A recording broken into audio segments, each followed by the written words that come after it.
Hello, everybody. Welcome into another episode of the Dork Side of the Ring podcast. I am your host, aware of all things dorky within the scope of professional wrestling and sports entertainment. I am Grum, and I am late with this episode. So, it's obviously late because it's like Wednesday when I'm recording this.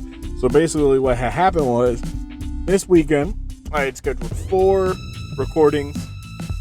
This one was not one of them. Actually, So anyway, last week I scheduled 4 recordings. Wednesday, Friday, Saturday, Sunday. This is Wednesdays, okay? I had one in the bank, but I want to keep it for next week because next week is the, what would that be, the 16-year anniversary? 15-year anniversary?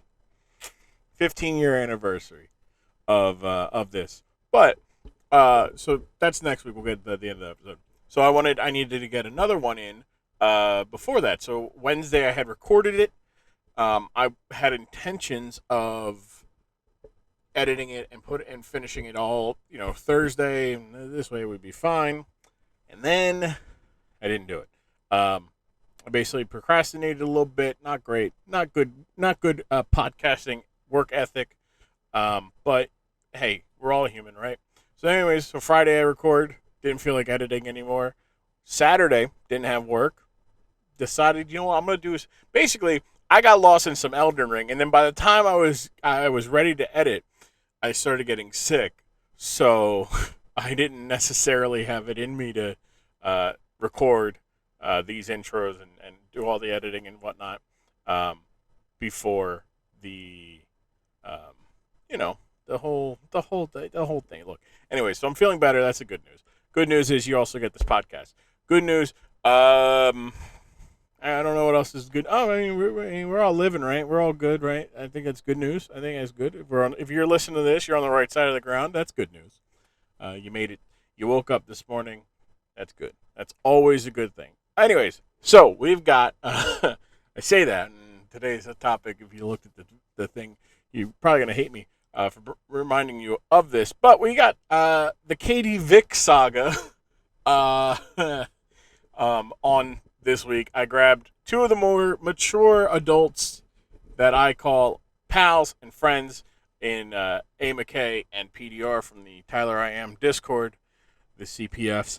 And I said, you know what? This is a touchy subject because, well, if you don't know what it is, we're going to explain it, but just short version, it's simulated necrophilia. Or implied. It's not actually. No, it's not just implied. Anyways, it's simulated. It's a very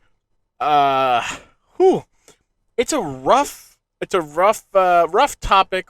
This is kind of like the roughest of topics I'm going to cover. I think I go into it a little bit how or maybe it was, that was off stream or off recording once we were done. But I have talked about this. There are things that in professional wrestling that I would like to cover and show and be like, dude, like, this is ridiculous. They thought this was a good idea, which is a lot of what I end up showing people. Hey, they thought that this match was a good idea. They thought the King of the Road match was a good idea. They thought having a dog attack Sting was a good idea. They thought all these things were good ideas, and it just failed. The Viagra on a pole match, the Crybaby match, all these things that are good ideas, right? And they're just not. But sometimes some of those things are, in fact, not worth the hassle. In the sense of, like, for example, JBL, the border angle where he chased people across the border, the U.S.-Mexico border, in an effort to win the Great American Trophy. There was also the Mexicools. Like, there's these things that, it's just, DX wearing blackface, things that are just not a good idea at all. Were never a good idea. Were problematic then and problematic now.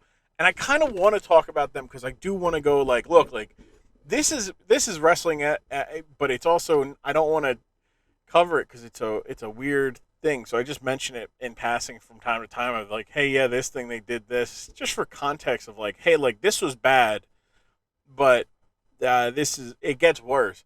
And I think I said it in this where I think I even brought up the time DX was wearing blackface to mock the Nation of Domination. How that this is on the same side of the line. It's just on the side of the line that I can talk about. So basically, me, AMackay, and PDR, we talk about Katie Vick. We talk. I give them a little context of what was going on behind the scenes of things, and we just generally have a good chat. It's a good, fun talk around a really fucked up topic. The writing in this is also horrible, just awful, atrocious. But yeah, so let's get into that. Me, AMackay, PDR, talking about Katie Vick. Here on the dork side of the ring. Like, on a scale of 1 to 10, how far into the dork side of professional wrestling and sports entertainment do you guys think we're going to get? Like a solid 7. Okay.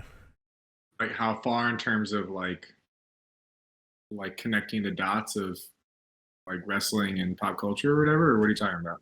No. So more of like on a scale of 1 to 10, how far into the depths of professional wrestling we're gonna get? Okay. The better question is, how prepared are you to go? Like how if I like how far on a scale of 1 to 10 are you willing to go into the dork side of the ring? Okay. Well, yeah. Well, I'd say about a 7 too, because I'm really like down to refamiliarize myself like and whatnot, but also learn some new stuff, and I'm down to hear more about some of these other wrestlers and current feuds and current fights and stuff like that, because I haven't tapped in as much recently. So that's my favorite part, is to be like, hey, we're gonna watch this thing, and then I'm somehow going to relate it to whatever the hell's going on. I don't know how I'm gonna do that today. I really don't.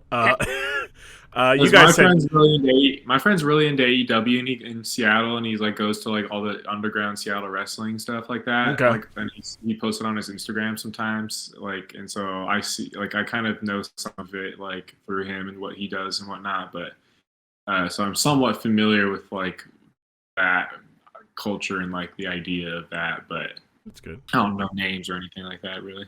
We'll get into that. You guys said 7, and I'm afraid I'd probably put you guys at a 10, maybe an 11. Oh, well, yeah. Let's like I said, Peter, Kid Dr. Might not a child friendly place today. However, it was good to see how like entranced your son was watching WrestleMania. Like, just the pictures, it just brought me, who doesn't have a kid, like the joy of just like, damn man, it's that magic of pro wrestling. Yeah, he was so psyched on it too. I couldn't couldn't pry him. He's like, hey, gotta go to bed. Yeah. No. Nope, we're not going to bed. Like, all right, I guess we're staying up then. Yeah, I'm not gonna fight. I mean, Stone Cold's here, Roman. I'm not gonna fight. But yeah, that was good. So we're here on the dork side of the ring. We've got for you listeners who saw the title, I apologize, and I'm going to apologize to my guests here at some point multiple times today. We've got from the CPFs, from the Tyler I Am Discord, we got AMackay. How you doing, bud? Hey man, I'm doing pretty good. Glad to be on the program here. Excited to kind of go through and run through some old names and some old matches and some old skits and whatnot, and but also learn more about current wrestling and new faces and who's on top and who's kind of falling out of luck and all that. So I'm looking forward to being here. I like that you called it a program. It makes me feel like I'm an official thing, like, oh, thanks for having me on the program. I appreciate it, like, yeah, here at I was going to say program. WDRK, and on the other side of the virtual table, Mr. PDR himself. How you doing, bud? I'm good, doing good. How are you? Oh, I'm doing great. Welcome to the program. I think I'm just gonna say it because even though it's not like a radio program, I'm just gonna do it. Who's gonna stop me? Certainly not the FCC. But it's good to have you guys. It is we've been working on getting this together, finally getting it done, and I'm excited. I'm excited for the topic, and I'm excited to see where the two of you as guests take us today on the dork side of the ring, inside the ring. But before we get on to that, how about you guys introduce yourselves a little bit to the audience? We'll start with you, McKay. Just a little bit about yourself and anything else you want, any fun trivia. You never know who's listening. True. I live in Kansas City. From Seattle originally, so I have a kind of mixed affiliation of Seattle sports teams and Midwest Kansas City area sports teams. Went to the University of Kansas for college, so Rock Chalk championship. Hey, congrats! So I'm feeling pretty good right now, if I do say so myself. So I guess I would say that my experience with wrestling and whatnot, I first kind of got into wrestling through video games first. Okay. I was always an Xbox guy because I grew up in the Seattle area, and there's a lot of people. So I didn't always have like Sony stuff or Nintendo stuff as much. I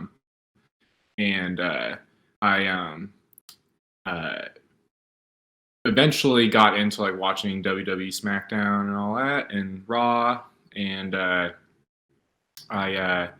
would say I tapped out because I didn't like it anymore. It's just like eventually things have to things don't make the cut, and in terms of like things that you can keep interested in, and so I fell out of it, touch for like quite a while here, but the last like year and a half or 2 years, I've been kind of peeking around a little bit, and I'd say if there's any sort of trivia or any facts or whatever, I don't know.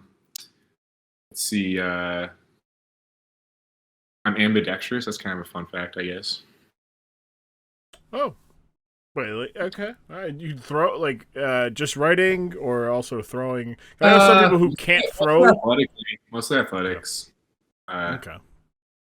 I was born naturally left-handed, but like my dad was righty and he like wanted to play golf with me, and like he's like and lefty clubs are expensive, and he's like, well you're gonna learn how to play righty, son. And I was like, well, yes sir. That's what we're doing, man. But I play like baseball lefty, for example. Okay. And I can throw like lefty pretty good, but yeah, I can't lefty with my feet. I'm not so good. Gotcha. Yeah, the degrees of ambidextrous is like fun. It's just like, oh, I can write left-handed and right-handed. It's like, cool. What about throwing? And they're like, nope. Nope. And then you get the, oh, I can throw and right, but I can't like swing a bat left-handed, or I can't swing a golf club right-handed, or in your case, like I can't, my left, I left foot is fine, right foot, nope, can't do that. Like it's just like it's weird because you would think just the way that like for me it's like strong right hand, strong right foot. I write like shit with my left and right, so I'm bad at that end. But like, don't ask me to kick a ball left hand with my left foot or left hand. No chance over here. Yeah, no chance. Not a no way, no how that's gonna go anywhere near where it needs to go. What about you, PDR? A little bit. You can tell us your handedness, so we can, when we do our creative player, we get that all in there, creative wrestler. But a little bit about yourself and some fun facts, Yeah, I'm PDR from old Tyler's Discord. Live in Utah. It's cool. You can yell at me about that later, I'm sure. Just staying busy doing the dad thing and just living the dream. That is all one can ask for, right? Is just to be living the dream. That is good. I'm not gonna yell at you for you. I feel like we both, that gets So some state talk for the listeners. In the cord, there's like a wheel that spins every day, and it's cut into a third, and it's either, it's region talk, sports, or horny. Like it's just it's equal thirds. Daylight savings every now and again. Yeah. There's like a sliver. There's like a sliver. There should be like a sliver that is just miscellaneous, and it could just be, like people being broke, daylight savings time, food. Things of that nature, but region talk definitely comes up, and naturally, I like to say that New Jersey is the worst state. To which I think you like. I feel like there's a strong agreement from a lot of people that New Jersey as a state stinks, but for some reason, and I think it's because both you and Suze are in Utah. There feels like there's some but you know what state also sucks? Like it's like, New Jersey sucks, but Utah's gotta stink. It's got nothing in there, and it's like, why did we pick on Utah? That's like picking on like Wyoming. Like there's it is what it is. I don't think it's bad at anything. It's just I think it's like maybe in the like the 30s to 40s area of states. It just depends on what you like. Yeah. If you want to be in a busy area, then be in a busy area. If you want to be out here in the mountains and stuff, then it's a solid top 10 state. So it's just all. That's kind of a reason why I am where I am, because I love Seattle and all that stuff area, and I grew up there and loved the outdoors and all that. But like, I want to be able to go somewhere in 15 minutes and not have to plan my day around missing a ferry potentially, like it's stressful. And so and obviously it's really expensive out there, and so I'm holding it down out here, so doing just fine. Yeah, you're the second Kansas University alum on the podcast. I think that makes Kansas the strongest represented university of the dork side of the ring, which might bode well for the fact that that means technically I won a national championship. I get to claim that here on the dork side. But it's funny because I think my first exposure to what was it 2002 was in Aspen, the Olympics. Am I Salt Lake City. Salt Lake City. Yeah. And I just remember seeing 2002. I'm 10 years old. Just to age anybody out there or make people feel like 2002 that's old or something. But I remember seeing the shots on today.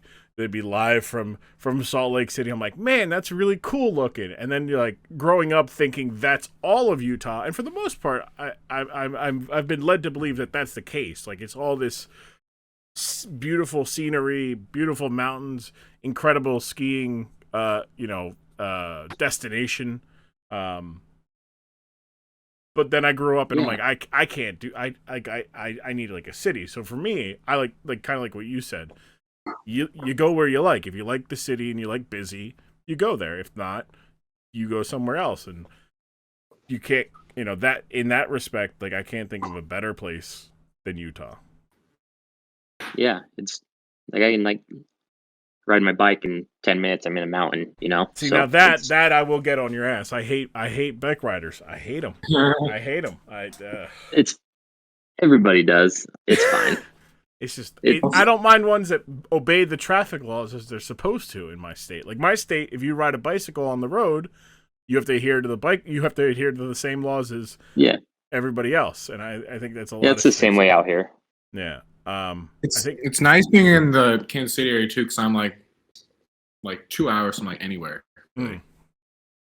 I'm 50 minutes flight from Chicago, or I'm maybe 2 hours from Houston, or an hour and 10 minutes from Denver, or whatever. Short hop and a skip sort of. It's kind of nice. So I think it's very.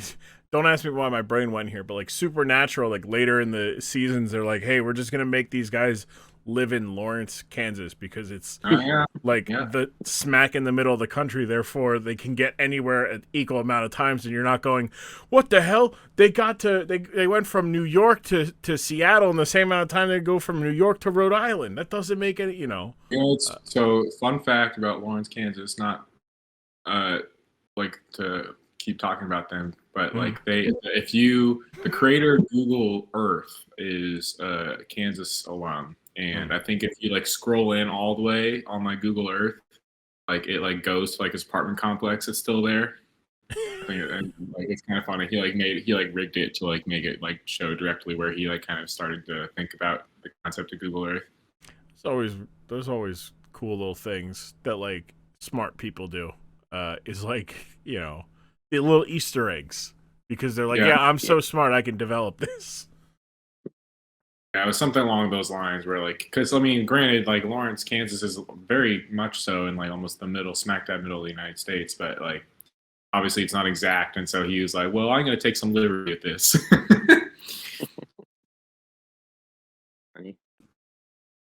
I mean, look, who's gonna stop him? Like, I'm not. Yeah.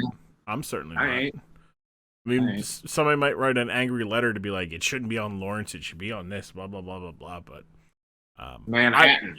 You should be. If you're gonna scroll all the way in and find, you should come to my, see the shine of my uncle's back of his head. That's what you should look at. Look at that shiner. I don't know what it's going there. But yeah, all right. Well, really good. We got regional talk. Check.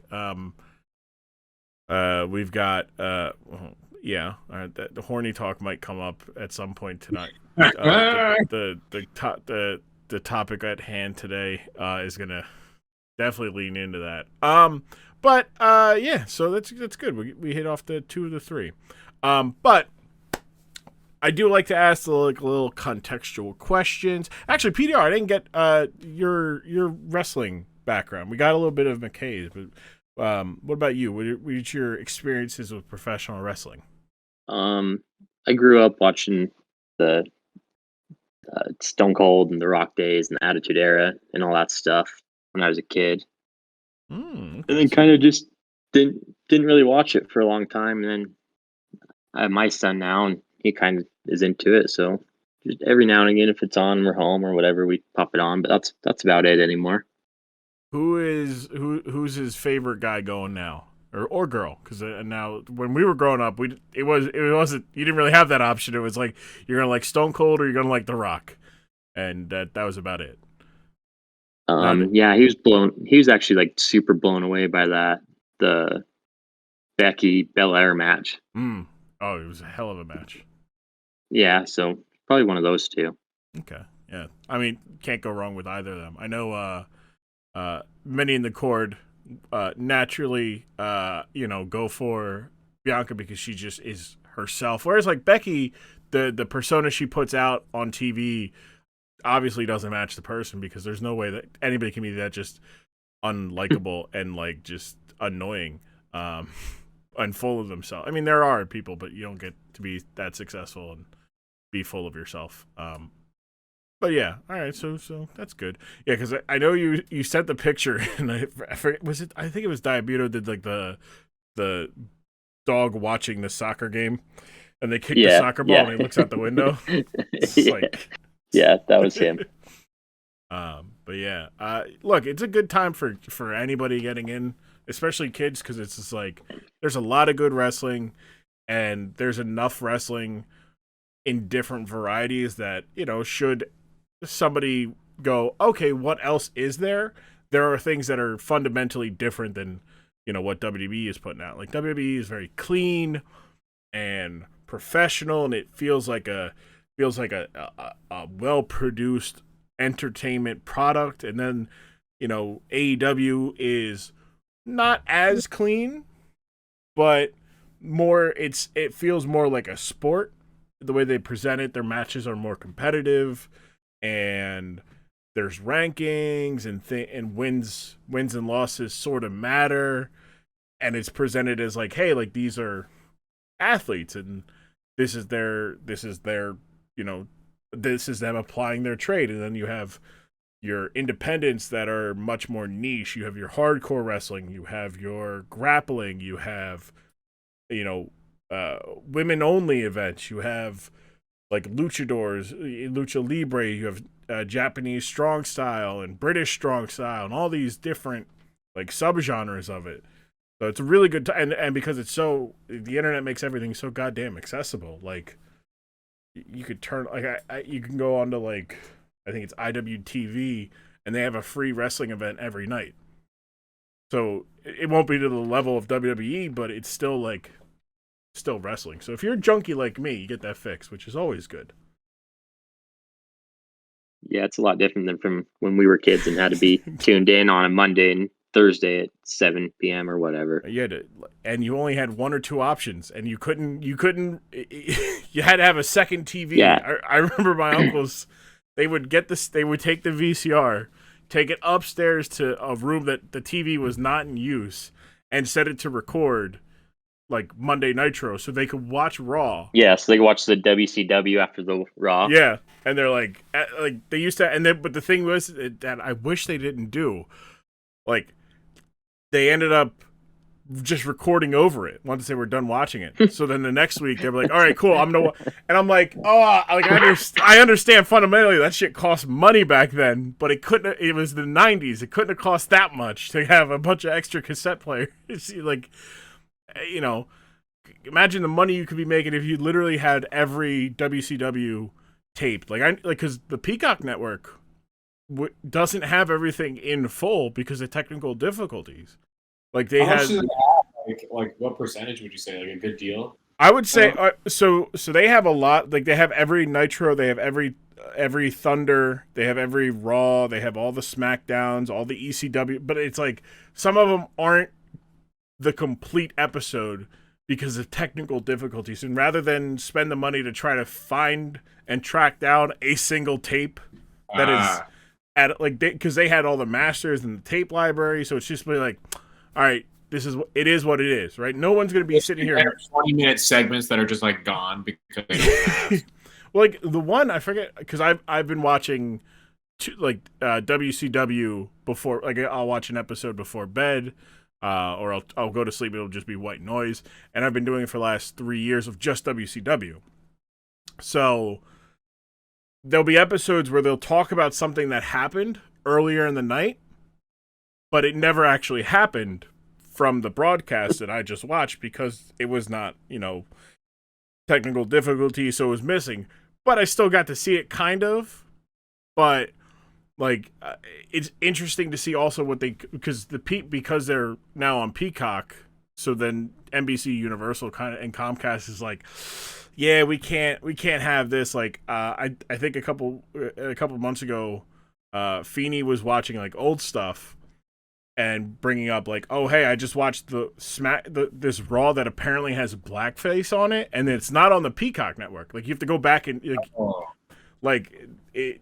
D-Generation X wore blackface to make fun of the Nation of Domination, and it's just one of those things of like, wow, that's wildly distasteful. Like a little scrubbing of the evidence there. Yeah, and it's just a matter of like, are we really? And I think what we're going to watch was also no, it wasn't removed because I got it off the Peacock network. Never mind. It probably should have been though. It's not. It's distasteful. Just not as offensive as the other thing, and we'll get into that a little bit more. But yeah, if it's as distasteful as blackface but not as offensive, it can only like I said, I'm throwing you guys into the deep end. I'm nervous, man. I don't even know where this is going to go. Oh, trust me. Look, I have two options for the contextual questions, and I'm not entirely sure which one, if I want to ask either of them. So we're just kind of filling. I had three, and then I crossed out that one. I said, no. That's you can get us all in trouble. Get us all in trouble. Yeah. Canceled. So, but no. So, but it's just interesting the difference of growing up during the Attitude Era and the late Attitude Era, early Ruthless Aggression era, where WWF and WCW were the only things that you even knew existed, and if you were lucky, you knew about ECW.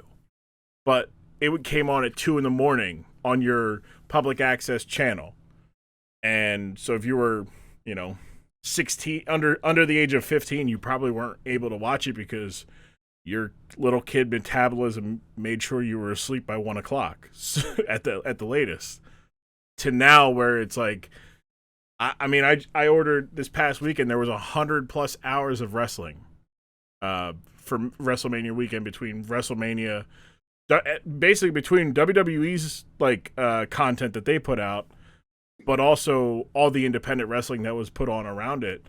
It's like 100 hours, and I'm like, I just spent $80 on like the 30 hours that I wanted to watch. Like, it's just wild that it's just that easy. We used to be starved it's crazy for it. now. Yeah, Good. Yeah, like you said, you're staying up till 2 a.m. and try and watch something, and you're not making it because you pass out on the couch an hour before, and you just never see it. No. Nowadays, it's like, I gotta take a crap. Let me pull out my phone and let me watch pull up the old YouTube, and we'll get after this. Yeah. But yeah, it's just, I don't know. It's a lot of things are like that, but wrestling is just weirder because it's so, what's the word? I want to say it's like so, like, respected. It's like it's not, what's the word I'm looking for? Like it's made bigger that, like, everybody, hey, you sat down and you either watched Monday Night Raw or you watched Nitro, and then that was it, right? Nowadays it's like, yeah, I watched Raw on Monday, I watched NXT on Tuesday, I watched AEW Dynamite on Wednesday, I watched Smackdown on Friday, and that's all the ones that are on national television. Then there's YouTube and there's Impact is on Thursday, but it's on a faraway channel. Then you have it's just I won't even say oversaturation, but just saturation of accessibility. Because you don't get that with basketball. Like you get the NBA, you get college basketball, NBA basketball overlapping a lot. WNBA picks up after basketball season's over, but then that's really about it. It's like G League now too, and you can try to find that and whatnot now. Interesting. Like I don't follow that. I don't care enough about it to really pursue that. But creating more streaming avenues for sports like that. Yeah, it's what's at the fingertips now is way different than what there was a few years ago even. Mm-hmm. Sidebar. Did you guys see the horrendous, atrocious new XFL logo? Oh yeah, that was terrible. Let me take a quick Google. Go ahead. You go look at that. It's bad. It's the laziest thing I've ever seen. Okay. They just ripped off Axis font. Yeah, that's not good. No. I understand being minimalist, but holy fuck, it's too minimalist. It's it doesn't scream like all the other XFL logos kind of had, they screamed and they were loud. Yeah. They're bold colors, contrast, or thick font, And this looks like I'm squinting. I just woke up looking at my digital clock, going what time is it? It just doesn't. This is some keyboard type of old green screen computer.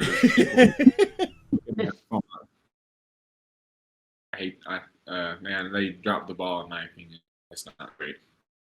No, and you would think that The Rock's involved, he's owning it, all this. You would think he'd tap some resources of his old pal Vince McMahon and WWE's the old one. I understand wanting to change it up because it's associated with a second Vince McMahon failure, but I mean, I can't see how this is a better idea. Like, how many marketing firm referrals did he get? None. He That's probably that was probably a Like none? Like none or one? Like he was drinking his fancy ass tequila and said, "That's good." yeah. He just had an Axe bottle lying around. He's like, oh, that's the font I want. Too many Axe references. yeah, like there was like 7 more, but then he was just like, nah, I've seen enough. That's the one. Here's the thing. I guarantee you, this is the one that was a joke one too, right? Like somebody they made like 6 good ones, and then this is the 7th like joke one. They're like, oh yeah, that's maybe what it was. It's like, oh, we didn't. Oh, that was a rough draft. We weren't done with that one. Oh no, I like it. I like it a lot. That's the one. Put it back. Mr. Rock, are you sure? Are you sure? Because it's a broken digital clock. It's a copy of the Axe body spray logo. Actually, could you make it the Entourage logo? I'd really like that. And why is it just black and white? Like, how is there no color to it? And the thing is, the press release they put out there, they just kept using buzzwords that just don't fit with what what football is. They're not in the sense of but they're oh, we're gonna be accessible, but then they define what they're trying to do with accessibility. They just want to be found easy, So are they doing one of those? Do you think it's one of those things where they're with the recognizable name and the aura of what in the initial inception of the XFL, they're relying on that, but they don't maybe realize that we're this is not the old XFL anymore. You can't rely on that. We don't care about that anymore. Well, it's so weird because the second iteration of the XFL, Vince McMahon did everything to make sure that they were taken seriously. He was doing the counter of they're all the NFL players are taking knees. We're gonna put in the rules so you can't. It was pretty interesting to follow and how they went about that, and I think that, God, that's just so bland, man. That just sets such a really low. It's just a low expectation looking color and font. They could have done so much more, and that's my final answer. What about you, PDR? Final thought on the Rock, and his Twain. It's just bad. I want nothing's ever gonna top that old XFL. That one season of that was glorious, but it was terrible, but it was awesome in a bad way, horrible way. Man had his entire head ripped off, and then was back the next week, and they were like, "Yeah, no flag." That's a loss of 3 and 3rd down. Man lost his head. He's decapitated. We're carrying his head and his body separately. And then he comes back the next week and they're like, "Yeah, you're here." He's like, "I gotta be a leader. I'm here." It's wait, what? Did you just black out? Are you okay? Uh-oh. With the dumbass nickname on his back. Yeah, right? He hate me. Look, all right, look. He hate me. I love he hate. I was gonna say those are great. That's a great touchdown from he hate me, and it's damn. The third person kind of nature of it, it's sets the person is that nickname sets a tone and personality. It's just funny that Vince McMahon, the first iteration of it was all we're just gonna be very over the. It's gonna be entertainment. We're gonna have these personalities. We're gonna have the WWE influence into this. We're gonna encourage our players to be characters and stuff like that. And then at the same time, no one was stopping the NFL from doing. Joe Horn was doing the cell phone celebration. To Yes. we're exactly hurting for characters in the NFL. And then when the second time comes around, he's like, "Wow, they're very serious. They throw flags on celebrations, all that stuff." They don't do it enough, though. We're going to make sure that there's no personality with this at all. Like, what the fuck? No fun. No fun will be had here at all. Somehow they decided to have less fun than the NFL. Like, I don't know. It's honestly impressive. And now, mind you, they did figure out the replay system and how to do that, and just get that done. And NFL was like, "Yeah, we're gonna do that because that seems a lot smart." It's like, you guys didn't put any thought process because that seems pretty easy what they did. Why couldn't you guys come up with that? Focus groups or rebel unions, rebel. Too many rich guys who just don't, old rich guys that don't know what to do. Yeah, they don't care as long as they get money. Exactly. It wasn't breaking the game. But yeah. All right. So this is going to be a hell of a stretch of context question. All right.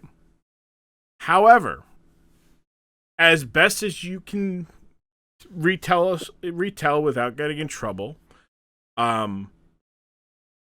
what's maybe the most reckless thing you did in high school? Right? Like maybe not like illegal reckless. But like, hey, me and the pals, we got together one night and we took some empty paint cans and one thing led to another and my neighbor's backyard was covered in, 17-year-old paint and it stained their driveway. That's my story. Oh. Like I said, best that you can without getting in trouble. For multiple reasons, be them legal or otherwise. I'm well past statute of limitations now, so. We blew up some mailboxes. Ooh, okay.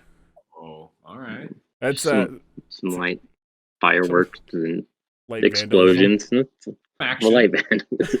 Now, are these like the residential ones, or are we talking the blue ones that you just? No, residential ones. Okay. I was gonna say, I'm pretty sure it's a good thing it wasn't the other one. I'm pretty sure that's a federal offense and the statute of limitations. Oh, it is technically. I think it is either way, but what are we gonna do? They can't prove I did it. Yeah. I'm trying to think.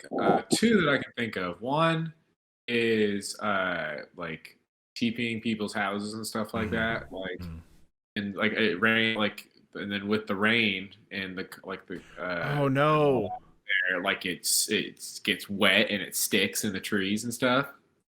So we would like if there is like a beef you had with someone or for like a rival like sport or whatever, like sporting event, like basketball or football or whatever it might have been.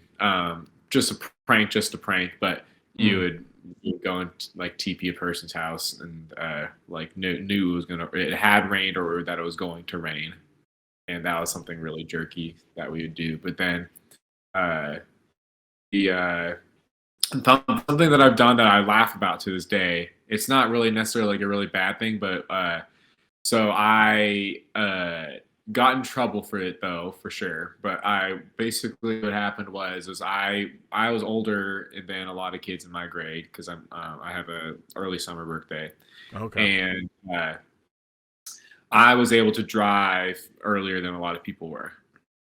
And I kind of I kind of was able to skate by the whole learner's permit thing and not being able to drive people except for like family or whatever, Oh, okay. Yeah.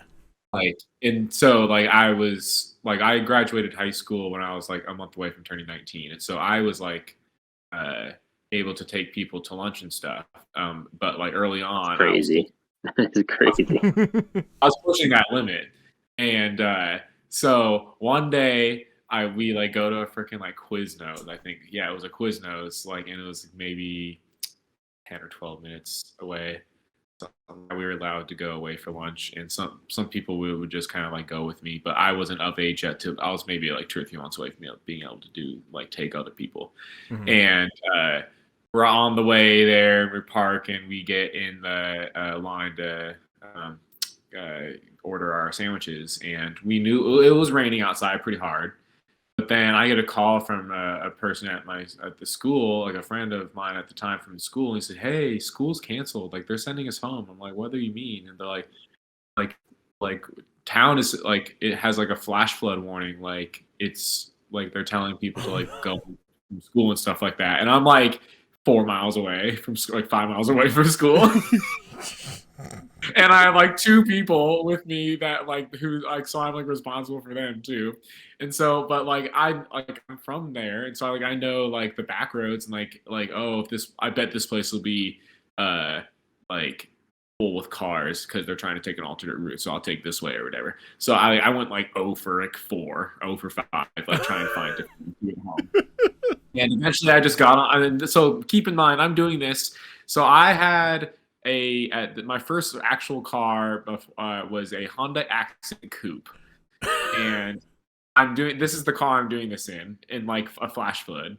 Oh, and so no. obviously the car's like really small, and I finally get on the freeway, but like the water is like passing over the freeway. It's like high, but like that was like my only option, and to like get where I needed to go. And so like luckily I was able to skate like without any issues with like taking it in to get work done on in the I had no issues with the car essentially.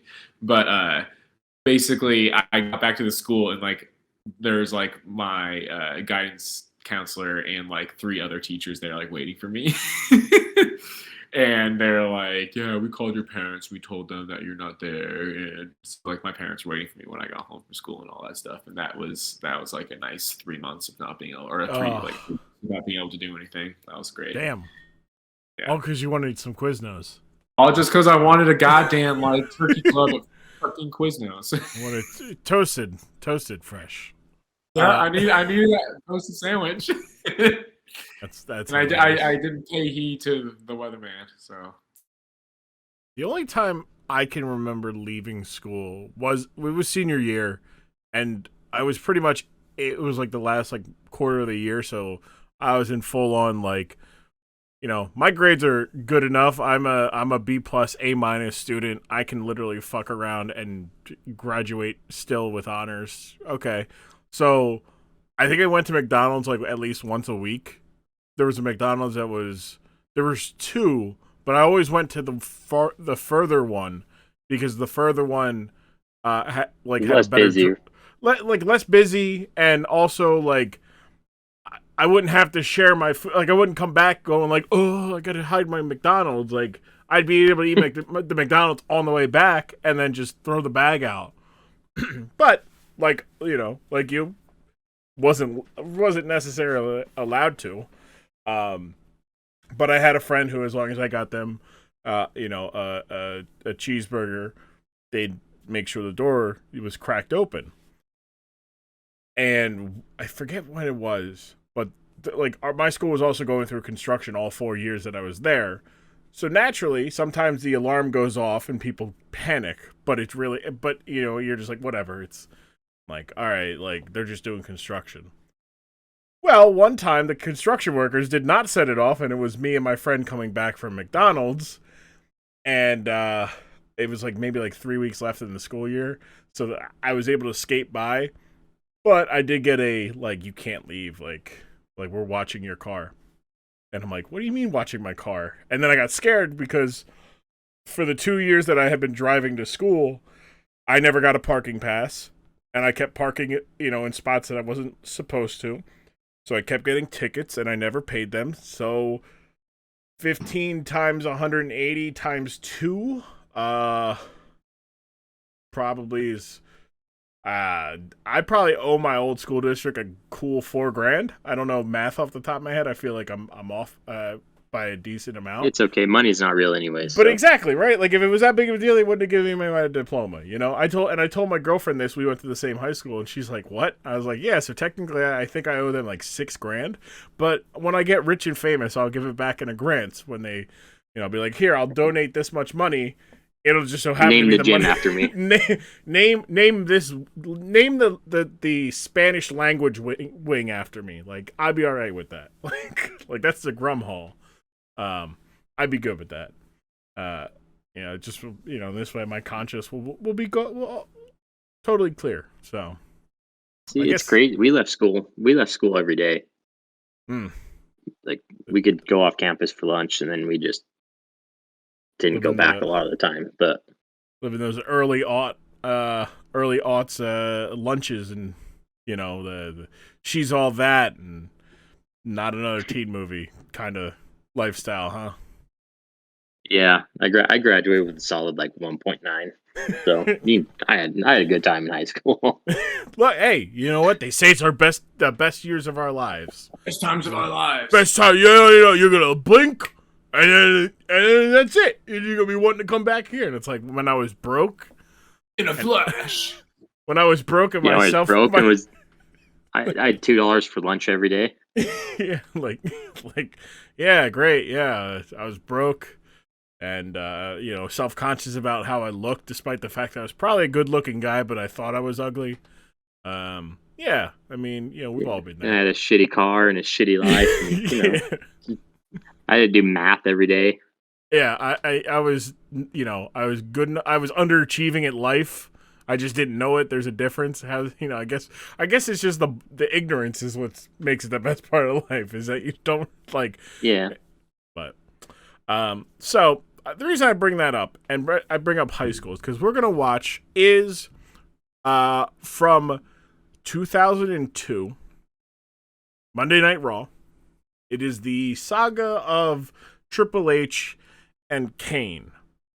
Kane would become the number one contender for Triple H's world title, and in the lead up to it, Triple H would bring up Kane's past. Now, Kane at this point, we've kind of got over the whole fact that he was burned as a child and, but somehow he led a normal life. But, don't ask questions. It doesn't make sense. He was a twisted, demented pyromaniac, but all of a sudden, because we want to see him win, he was a normal guy who just so happened to be burned as a child. And he had a romantic interest in his high school days. And unfortunately, an accident happened that he was at fault for that resulted in the death of his high school sweetheart. And what we're going to watch is Triple H unveiling the I guess the 60 minutes investigation, world news investigation into Kane's past with Katie Vick. Judging by the silence. Oh, joy. Judging by the silence. And now that, though, so that's different. I was like, oh, silence. This is good. You guys don't know what you're into for, but I think PDR has figured it out. We're going to watch that here on the Dork Side of the Ring. We'll be right back. Just a quick break here. Just letting you know you can find us on the socials, Twitter, Instagram, at Dorkside Ring. That's DORKSIDERING. That's Dorkside Ring. You can see the cartoons. Don't confuse us with the other Dork Side of the Rings, especially the Brad Shepard one. Fuck that one. But also Patreon support.grum.tv that can help keep us going here on the Dork Side of the Ring and other content ventures I am doing. You could also I keep saying but rate us. Find us in your favorite podcast app and rate us. Suggest us to your friend. I know Apple and Spotify now have 5-star ratings and reviews. First one on Apple, leave a review. They help us grow. They help people find the podcast. I appreciate that. Thank you. Now let's get back to this episode. That's just the conclusion. That is. It goes into a match and they wrestle, and Triple H wins. So he doesn't even get he doesn't even get the comeuppance for everything. We're back here on the Dork Side of the Ring. We have just watched the 2 weeks prior to and the video footage that Triple H had of Katie Vick. First impressions, McKay, we'll go with you. I'm like Jimmy Butler on the baseline in the finals right now. That was exhausting. That was crazy. I'm hunched over. I have so many feelings and emotions right now. That was so left. But wild to think about wow, like that was really like something that we like generally consumed, like Yes. 2, 3. Just thinking back on it with like a lot of retrospect. And I don't really know the whole story behind like I don't know a whole lot about Katie Vick, like outside of what I just saw there. So that I was a little blind about that, but like that was just like so fucking like just awkward. I had no idea like where that was gonna start and where that was gonna go. I was like, do I need to like? Am I cringing? Am I allowed to laugh at this? Look, it is something that I mean I've laughed at since I became an adult to the point, or at least consciously aware of like that entire thing. Like, because I was like 10 when this first happened. So I'm bought in. I'm like, no, Kane's not a murderer. No. And then I see that. I'm like, that's just Triple H. Like I'm buying in. Like, no. Kane, you're so stupid. You don't even like have didn't even know it was Triple H. You're like, wow, Kane, I can't believe he did that. I knew that was true. I figured out that was Triple H when he took the shirt off. I was like, no, that's not Kane's upper body. That's definitely Triple H. I figured it out when they got like a top view of his head, and I'm like, wait a minute, that is not the same size as Kane's head. It's like, oh, he had me when he was wearing the Kane shirt, though. I tell you that much, all right? But once he took that off, I was like, that wouldn't have been Kane. Kane would have left the shirt on. What about you? Kane would have kept it on. What about you, He Peter? always leaves the shirt on. What about you? I got a couple things. Go ahead. Whoever's storyline, whoever wrote that they're not gonna see heaven. There's just no way. Yeah, for real. Like, imagine like the rough draft of that. Like, what did they cut out of that? Triple H is going to hell for participating in it to begin with, but like the person that wrote it is who I really have a beef with here. Like, what? What do you do? And then you know what else is stiff? Yeah. I don't know what's worse, the premise or the writing. Like the lines that they decided to give them. Like I knew that was coming from a mile away. I'm like, oh, he's gonna imply his dick stiff too. This is where this is going.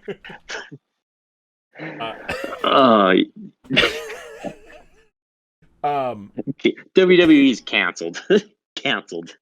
I mean, you go ahead and try to, but Vince McMahon's still going to put out, like, oh man.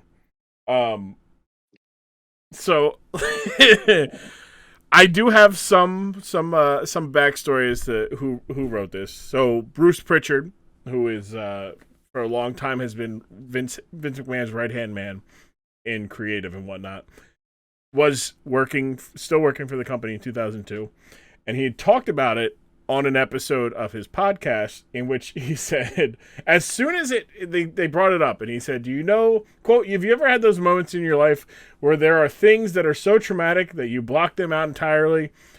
Katie Vick really and truly is one of them on so many different accounts. The original idea behind Katie Vick was a way to introduce Scott Vick, who is a part of our developmental system. We were going to bring Scott in, and he was going to work with Kane or Triple H. I forget which at this point.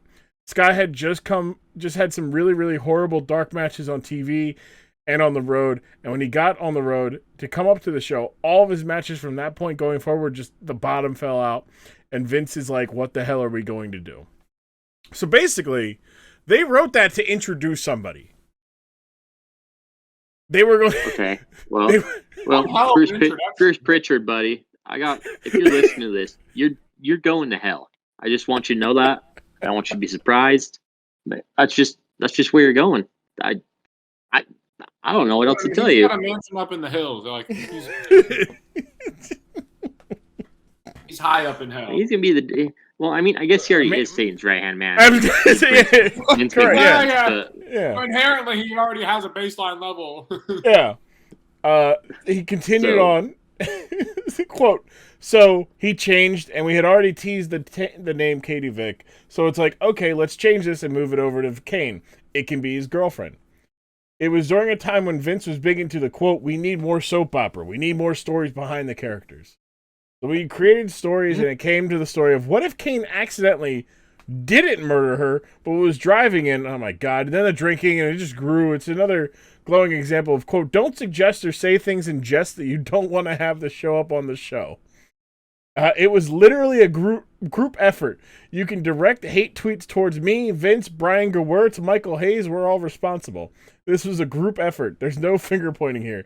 We can turn the fingers back on ourselves. Like with everything, Vince is the ultimate decision maker. The one that said, I love it, so this is where we're going to go. Like, oh, so now we're just blaming Vince. Well, yeah, it's his call. He could have stopped us at any time. We just kept could have stopped it. It was just a joke, bro. Could have hit the eject button at any time. Yeah, we could. We just kept saying, "Oh yeah, what if he didn't? What if it was in an accident in the car? Yeah, that's good. Yeah, what if they were drunk driving? Yeah, everybody's like, well, he's a good guy. Like, let's not have him do something dumb. Yeah, you're right. And then somebody's talking about, what if he fucked her after she died? Like, what the fuck? But what if it was Triple H playing Kane and not actually Kane? Oh, hey, we can get away with it then, right? Like this just seems Triple like H pretending to do necrophilia. That's all. It's fine. Casual necrophilia. Casual necrophilia. Yeah. As the resident death caretaker here, thankfully, I've never seen anybody partake in casual necrophilia, which is good. Come close. Just get in the casket at the funeral home.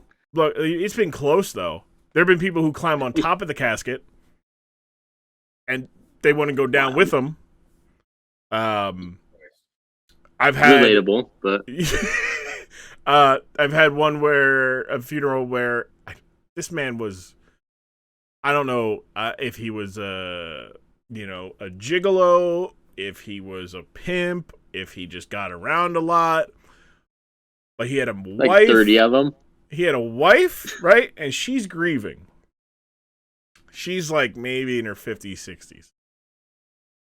And then there were about 10 to 15 women from the ages of like 23 to 30 just with their own flower arrangements with like Snow Bunny, there were like Jungle Babe, there were just like these stripper names, like these stripper like nicknames, and I'm like, they no way. But I'm like looking at them like they all have their own flower arrangements, which is wild to me, because that tells me that he was probably like maybe dying, like he had terminal cancer or something like that, or he had a terminal illness, or he had it in his will. Yeah, and they had it in his will. That all these women would have flower arrangements with these names at his funeral. Because no one in their he right had mind, it with his wife. Like, but like she's grieving, and here, like, and I've seen this before. Yeah. Like, you see the wife who knew about the mistress or knew about an affair, and then the mistress shows up to the funeral, and it goes one of two ways. Well from there, it either goes horribly, like Joe Frazier was buried at my cemetery. And there was a little bit of a dispute between some of his old affairs of his and his wife, but that pales in comparison of like ones where I've seen like they like, like it was the affair, like one of the woman who they were having an affair with killed the man and then decided to show up at the funeral. That's crazy. Right, That's so like crazy. you find out that your husband, your significant other, is cheating on you because they got killed by that person they're having an affair with, and that person shows up at the funeral. So which no one was prepared for. Otherwise, I'm sure there would have been more bodies going in holes. Yeah, but like it's just like. Never casual necrophilia though. Never, or professional for it's that right matter. There. Like there's the line. Nobody masquerading as somebody else committing necrophilia. No. It's just, I can't. All right. So for the listeners, if you don't know what Katie Vick is, As I explained before, it's part of a ongoing. It was part of a feud between Kane and Triple H for the world heavyweight championship. As we kind of brought up, it was supposed to be for something else. But Triple H comes out one week and he's like, "Hey, Kane, everybody thinks you're a great guy. You're not, because you killed somebody. Her name was Katie Vick. That's right. I know. You murdered her. You suck." And, like, they zoom up in his fucking grill. Like, because it's Kane and he's 7 feet tall. Up his nose. It's right up his nose. Not, you don't get to see him cry or anything. He's not, like, quiver. His mouth isn't, like, shaking or anything. It's just, he's, like, stunned. And then the next week he comes out and he, like, explains, you know, his side of things. Like, look, you know, like, it happened 10 years ago. We were friends. When I started wrestling, she was one of the first people that came out there. She was the only one that cared that I was getting beat up in wrestling, blah, blah, blah, blah, blah. We were at a party. She got drunk.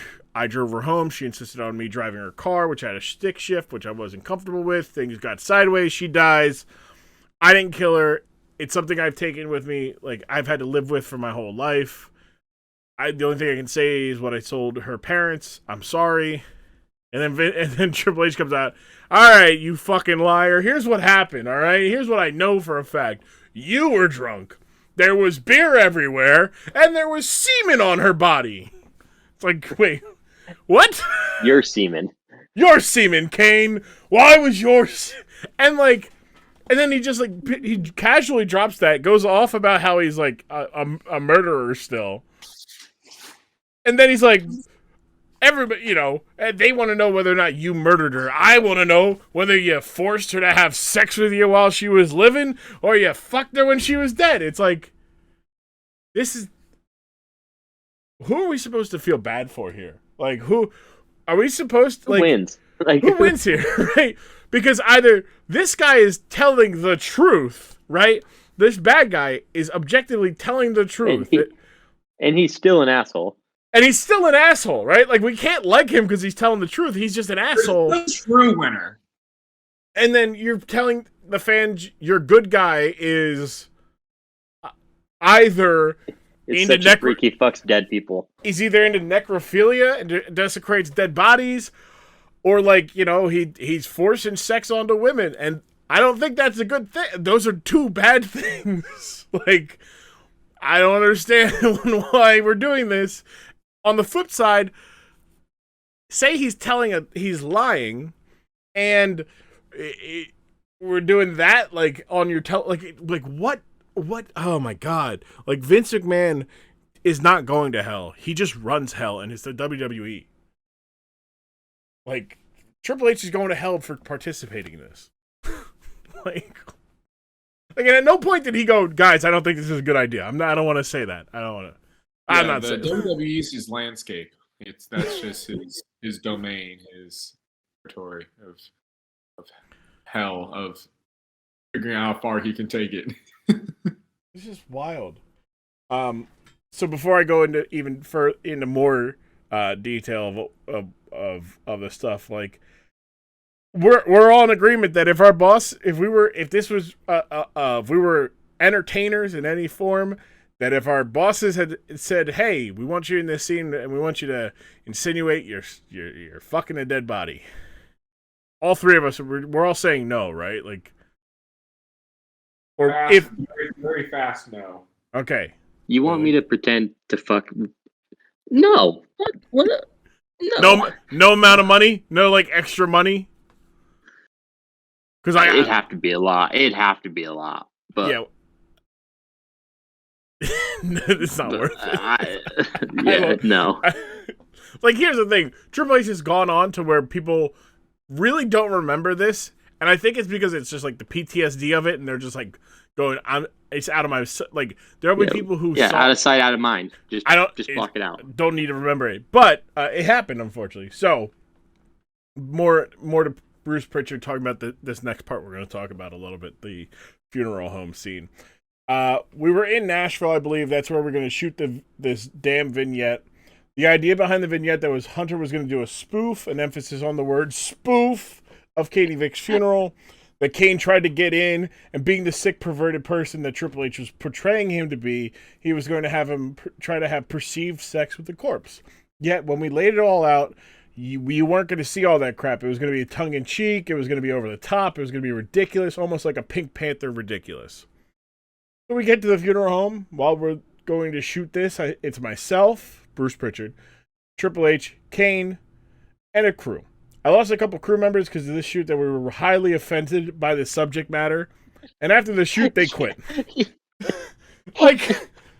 Again, here's the thing. At no Everybody point, else knew this was such a bad idea. They quit. Yeah, there were people that were like, I'm not doing this. Like, I'm just not doing Like, this.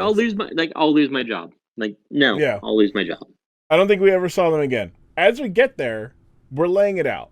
Also, by the way, if anybody knows the people who quit, I just want to get in contact with them, and I just want to say to them, way to dodge a bullet. Like, let me send me your address. I'll get you an edible arrangement for it.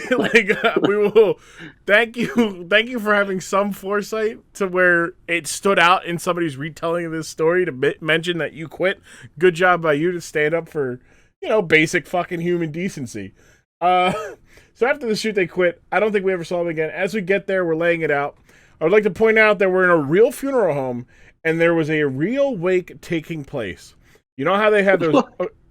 You know how they have those accordion dividers that divide room? There was an accordion divider dividing the room where we were going to do our shoot, and they're having a wake for a gentleman in the next room.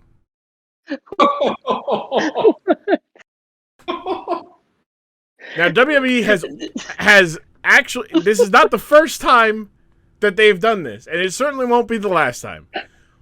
There is an infamous skit where the Big Boss Man, you may remember this, PDR, the Big Boss Man hijacked or interrupted the funeral of the Big Show's father, and then stole the casket off the hole. Okay? He did this in a Blues Brothers type police vehicle with a giant bullhorn on the top that was connected to a mic that he would say. So he's the Big Boss Man is driving around this comically cartoonish cop car saying, wah, wah, wah, Big Show's daddy dead, your daddy dead, wah, wah. There's a funeral on the other side of some trees, and they're being subjected to this segment being filmed. And all this commotion, and they're thinking that it legitimately was happening because they don't know anything, right? They don't even know, they don't see the cameras, they see somebody taking, they're legit cops. Somebody stealing a casket. They had to stop them from calling the cops because somebody came over and was like, yo, we got to, like, no, we're with WWE, that's a Big Boss Man, that's the Big Show. Like, oh, we're all in on this. And they're like, well, we're having a funeral over here. Can you keep it down? And they're like, we have to. All right, guys, it's the only take we're getting. We have a show to film. Yeah, like they've done it before, where they've gone in and interrupt, like just because they go like the day of or the day before, and they're like, hey, like, can we film here? And the place is like, yeah, sure. Just keep it down. We have this going on. Like they don't schedule things ahead of time. Imagine you're like in that funeral home and you hear all that on the other side of the divider, and like your dad's funeral. like you just ruined like so many people's day. Like, just like imagine, and then you scarred all of us for life. So could you imagine if you're a wrestling fan and you hear that come out and you're like, what the fuck was that, right? And then you're watching the segment and you hear what you heard that day and you're like, oh my god. So not only are you scarred, like you now know what was going on that day, where you were like you're saying goodbye to your loved one. You maybe a grandparent, an aunt, an uncle. God forbid somebody, mom, dad, brother, sister, somebody immediate family, and you're just like, oh, man. And all you hear on the other side is, "What? I did. I screwed your brains out." Like, like I can't. I gotta like how bad, like Triple H has got to be like a top 10 like bad person, right? Like in real life or in like just involved in WWE to like in a wrestling universe, within the scope of professional wrestling. Like, yeah, I would say he's definitely top 10 like evil people because like you don't agree. A normal person doesn't agree to this. no. And being so like I'm trying to think of like other like in kayfabe like the basically the same idea within the universe. Yeah. So like I mean Randy Orton punted like John Cena's like Randy Orton might be the sickest human being of all or close to it. Like he punted John Cena's old man. Dad. He punted Vince I actually McMahon. watched that one. He handcuffed Triple H to the top ropes, RKO'd Triple H's wife, Stephanie McMahon, and kissed her while she was unconscious, committing sexual assault in front of Triple H.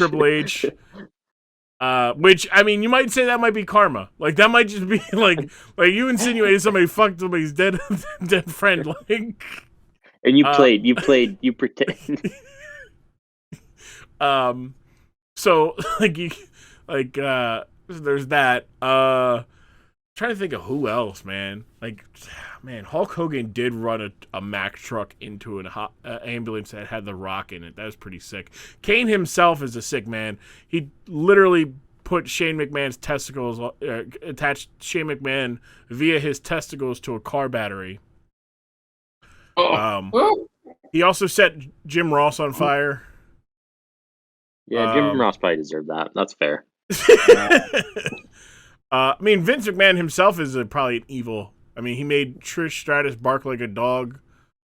He wore do-rags multiple times. I was gonna say he lusted after Trish Stratus in front of his comatose wife, who he paraded around while she was comatose. Let's see. Like he sell his daughter to Undertaker or yeah, and then went to Stone Cold and be like, "You gotta help me, Steve." And he's like, "The fuck should I help you? You're the asshole who did that." It's like, you sold your own daughter to the Undertaker, you idiot. So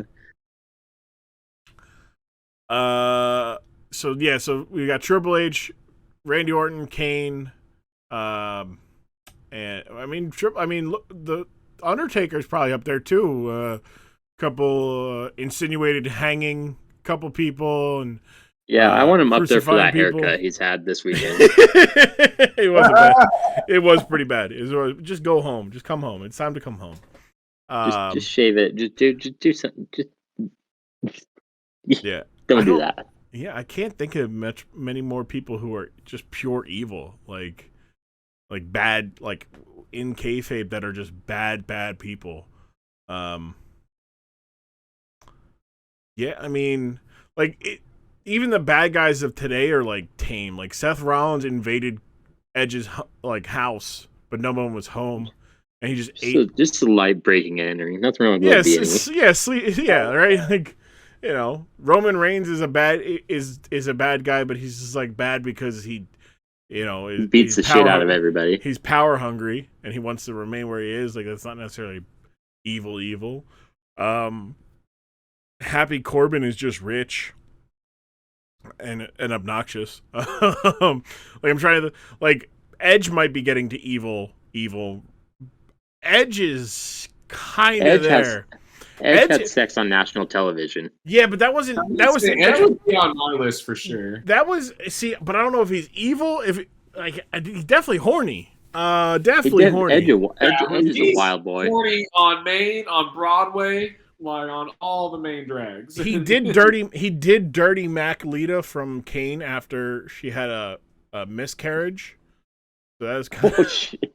So in kayfabe, right? All right. So in kayfabe, Lita and Matt Hardy, are together, and then she they're having a issue or something like that, and then Kane gets involved, and Kane basically wins her hand in marriage, and then she's reluctantly his bride.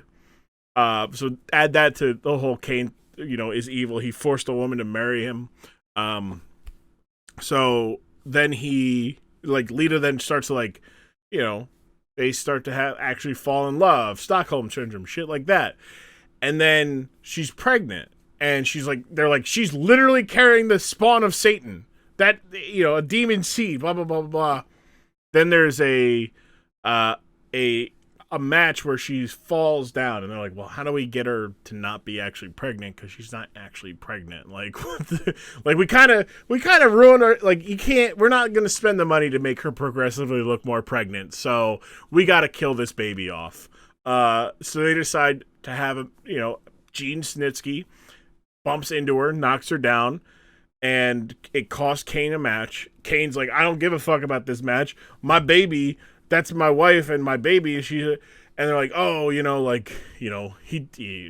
Snitsky, you did it. And Gene Snitsky's like, it wasn't my fault, which becomes his trademark, catchphrase. He goes so far as to punt a baby. Like, it's a toy baby, like a Cabbage Patch Kid, and he punts it. He punts it into the crowd, while also saying it's not his fault that Lita had a miscarriage, and they had to, abort the baby. But then he goes and punts a toy baby to taunt Kane.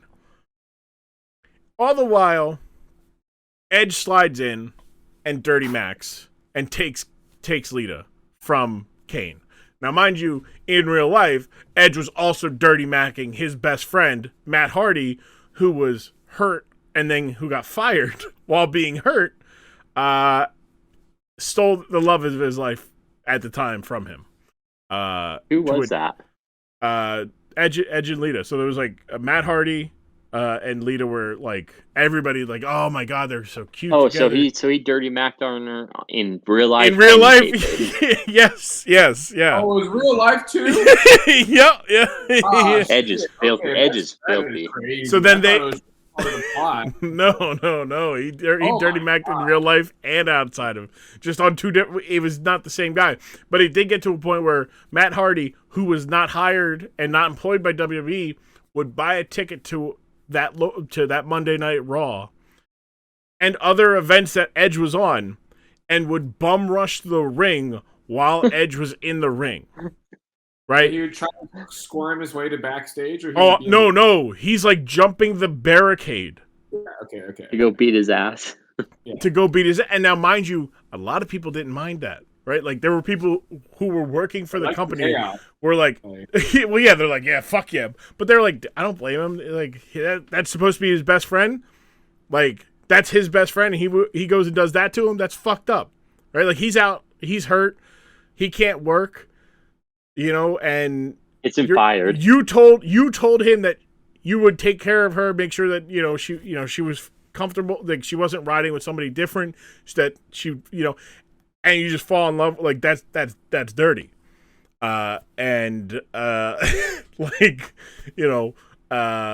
got to a point where Matt Hardy did this so much that he literally got himself a job, because they're like, Vince, like, I'm tired of you ruining these shows.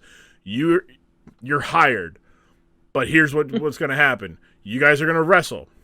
You guys are going to get this out of your fucking system, and if you can't, you're fired. You're fired.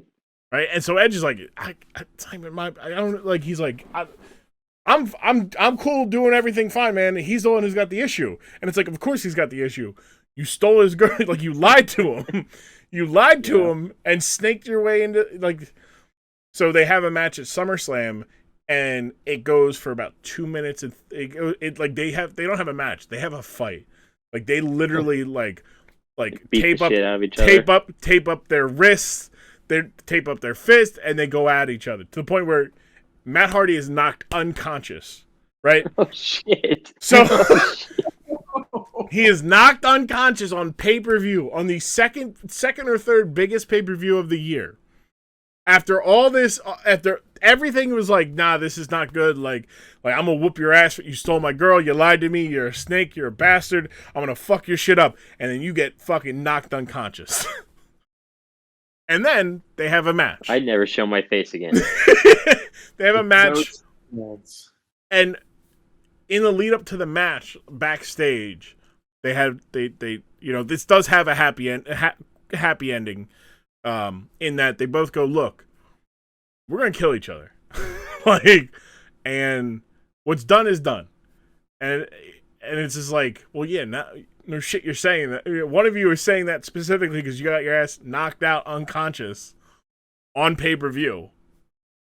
But also, and the other one's saying it because you stole his wife or his girl or whatever. Like, no, the same guy. That's the same guy. He's like, Edge was like, he's just like defending himself from the guy he wronged.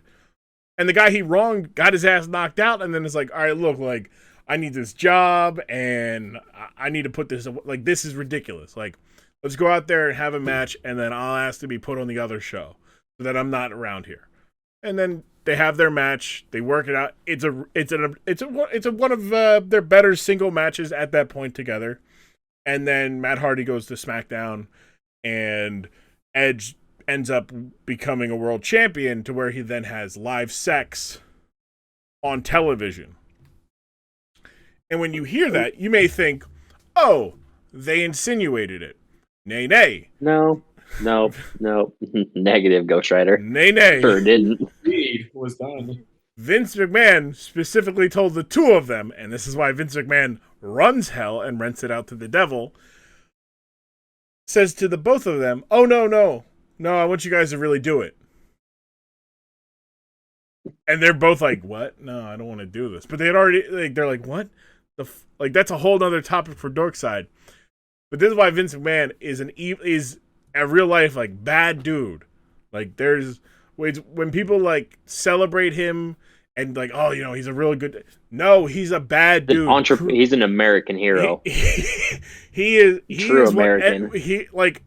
You know how, like, people would be like, oh, like, every white dude wishes, like, every white dude who's like, oh, this is the problem with America, wishes they were Dave Portnoy. Like, they look up to Dave Portnoy because no matter what happens, he's uncancelable.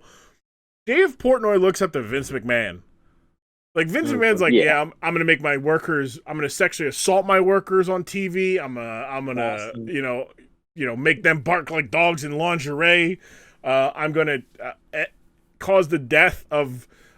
directly cause the death of one worker and indirectly hundreds of workers. Like, it's just like... And I'm going to put necrophilia on your TV. Also, I'm putting necrophilia on TV. So that's getting back to that. So here. Hunter and I, this is Bruce Pritchard, talking about the Katie Vick. Hunter and I are talking, and we're kind of laying this out. We're laughing, and we're trying to do over the top, goofy, to where no one in their right mind could take this seriously. Where no one would say, oh, this is tasteless necrophilia skin. This is a couple guys having fun. I'm saying that right now, by the way. Vince got real serious on us and said, quote, God, that'll never work. You got to do this straight. That's where the humor is. And we're thinking, okay, but if someone tunes into it, and you always tell us to look at the television show as if every single week you're presenting this to someone who has never seen it before, and you want everyone to understand it, if we do this straight, I don't know how to do that. I mean, how do you do a straight necrophilia scene on television? So we got a fairly heated argument. Triple H and I saw it one way. Vince saw it completely another way, and we decided to compromise. Vince said, quote, we'll shoot it both ways, and after we'll see both of them, we'll decide which one we like best. He says, let's do it my way first, then we'll do it your way. That's another important lesson to learn here, kids, because we do it. And Hunter does this thing about as straight as you can do it. Over the top, straight and serious. We shoot it, we're done, and Vince is like, God damn it, I love it. That's perfect. Hunter and I are looking at each other like, okay, now let's do ours. It'd be so much better to do it tongue-in-cheek and everything. He says, all right, let's go, guys. And I said, whoa. We got to shoot the other one. Vince says, God damn, Bruce, we don't have time. You're not going to get better than that. Hunter just looks at me like, save me, we can't air that. There's no way we can air that. Vince tells the crew to wrap. We got to get back. God damn, we're going live. And we wrapped, and we went back to the building, delivered the tape, and I remember going in and grabbing Kevin Dunn and saying, hey, man, you need to take a look at this because I think we've crossed the line. Hunter comes in the truck and says, man, you got to look at this. I don't know. Vince loves it. He wants to air it. So Kevin Dunn, who is the lead producer of WWE and has been for way too long, looks at it, makes that long walk down to Vince's office and goes in and says, quote, Vince, I don't think we can air this. Now Vince is pissed because I've told him that it's no good. Hunter's told him it's not good. And he feels like we went and got Kevin and we're all ganging up on him telling him that his idea is no good. He's going to prove us all wrong come hell or high water. And it aired. We felt a little betrayed because he said we could do both. We knew the other way was the only way to do it, in my opinion. Obviously, there's two ways to look at it. Not only that, but he was determined that this was going to air. We're going to do it. There's a live interview coming out of it, too, Hunter in the back. And I'm standing there producing the interview. We're looking at each other like we're watching it again, and our mouths are hanging open. He says, what do I say? I didn't know. I really didn't know what the hell to say to that. It was an attempt at soap opera. This is coming from a guy that would constantly tell us, we need more soap operas, we need more stories. And while, yes, we probably did, I'm not sure this was the best way to do a soap opera at the time. Not sure. It was rough, man. It's one of those moments I proudly stand up and say, I did that. Because I did. I did produce it. At the same time, you got to shake your head and go, oh my God, I produced that. We thought it would get people talking, but trust me, it wasn't done to get the reaction that it got. End quote. End story from Bruce Pritchard. Whew. Lord have mercy. What? Like, that's quite a story. Like, everyone involved is going up to, like, this is why Vince McMahon is going to hell, because he was like, nah, we're doing it my way. I don't give a fuck what you guys say. I don't care how many of you say we shouldn't air it. We're gonna air it. And yeah, he did the. What I'm confused. What I'm confused about is that how that wasn't the over the top one. No, that was that was the one. It was done like seriously. Like they wanted him to seriously be like Kane. Where I think, and I don't know the rest of the quotes or the rest of the podcast isn't transcribed there, but I think what they wanted it to do was it to be like they said, like they wanted it like Pink Panther, where it's just more of like they leave off with like Kane trying to do it, and like maybe he does it, maybe he doesn't. You don't get to figure out. You can, if you want him to do it for whatever reason, or you want Triple H to pretend that Kane did it for whatever reason, you can. If you don't want to, you don't, right? They have that plausible deniability of like, no, we didn't actually do it though. Like, if you thought he did it, that was left up to your interpretation. That's it, right? Whereas this one's like, no, he absolutely fucked a dead body. Like we're gonna do this joke that I screwed your brains out, yeah. Like, well, why there's a funeral next door. Yeah. Meanwhile, and the other thing about it, it was supposed to be in 1992. At 2:30 a.m. Yet, her parents were right next door. Yeah, where was it? Where were they at? What are they doing at 2:30 in a funeral home? You know what the fuck? I'm pretty sure they do the autopsy before they put him in the casket. Definitely do. Like, it's just, I mean, I understand that, like. This is where, I understand why Triple H couldn't say no to it, per se. Like, he says no to it, like, Vince is like, all right, well, I can't count on you. Your career's, is ruined. Like, I'm going to make sure this is where you want to work. That sucks. So I understand that. I don't agree with it, but I understand it. The people who said, nah, this is wrong, fuck this. I'm quitting. I'm never working for you ever again. Our heroes. Shout out those guys. Yeah, shout out those guys. Good people. If they ever hear this, you are a hero. You're the hero that we didn't know we needed. But we didn't know we had, but the one that we needed. Unfortunately, you wonder if some of them stayed in TV production, or if that scarred them enough to completely change careers. Could you imagine they're at their next job? They're working some local news channel. They're working they have to go cover regional sports. And they're like, hey man, what's a guy like you doing here? Here, young kid, you should be out there. You should be out there traveling the world. He goes, I did, and they wanted me to film necrophilia. Yeah. What? What? Excuse me? All right. That's wild. That's when I knew this wasn't for me. That's when I knew that just wasn't for me, you know. I came back and worked the factory. Just like, hey, Tim, I thought you were going to go be a big-time TV cameraman. I did. Wasn't for me. I'm stuck on the river gun now. That's what I do. What I do. You know what?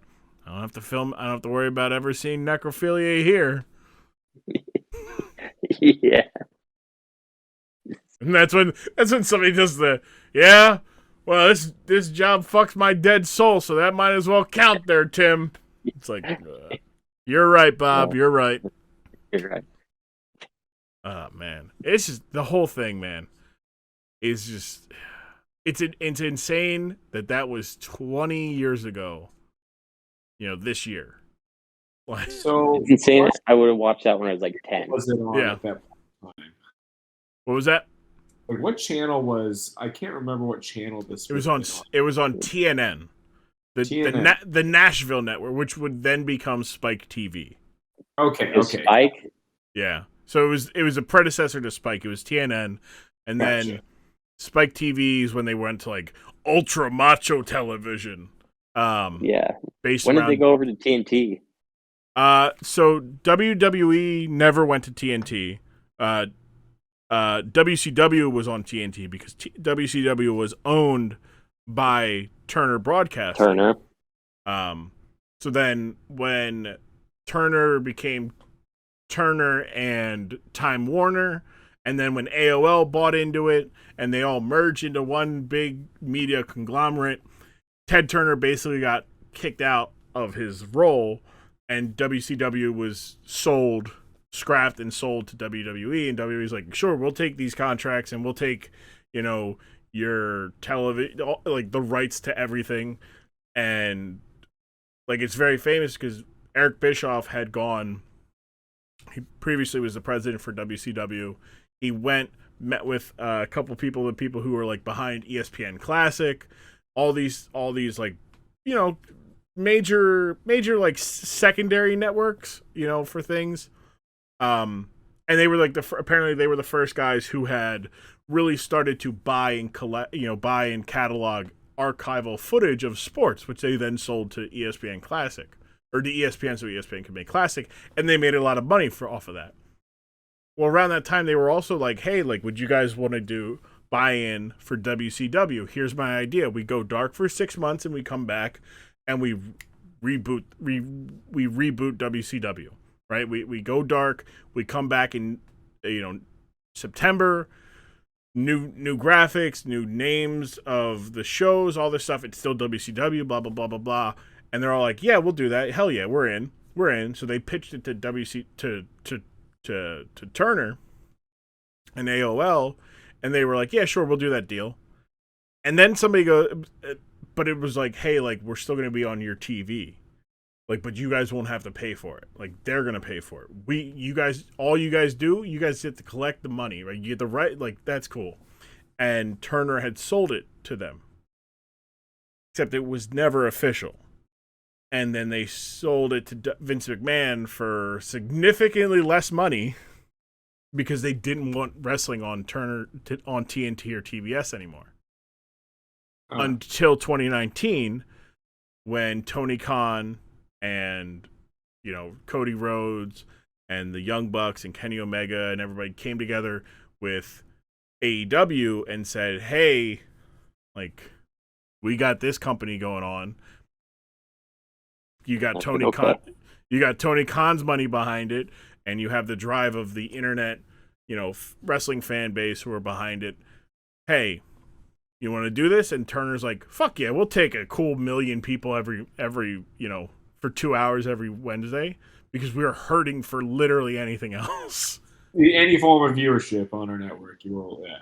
And that's the thing is, like, that checks out too, based on what you're saying, because I remember like seeing ads like for it being on TNT around like 2 or 3 years ago. Mm-hmm. But then I hadn't seen wrestling on TNT in a while, and I was like, I was kind of wondering that, like, oh, they got back in the game for that, and like. So that you just giving some of those details and background, that like connecting those dots there. That was cool. Yeah, because there's like I forget who is the head of Turner now, but they understand like that wrestling is a live production, right? So it's not a sport per se, in that like, you know, and Turner's collecting. They just got this is the first season with the NHL. They've got Turner. They got you know, baseball, playoff baseball. They've got, you know, TNT Tuesday and Thursday basketball. So they've got a lot. They've got stake in that, and they understand that that's vital to a network.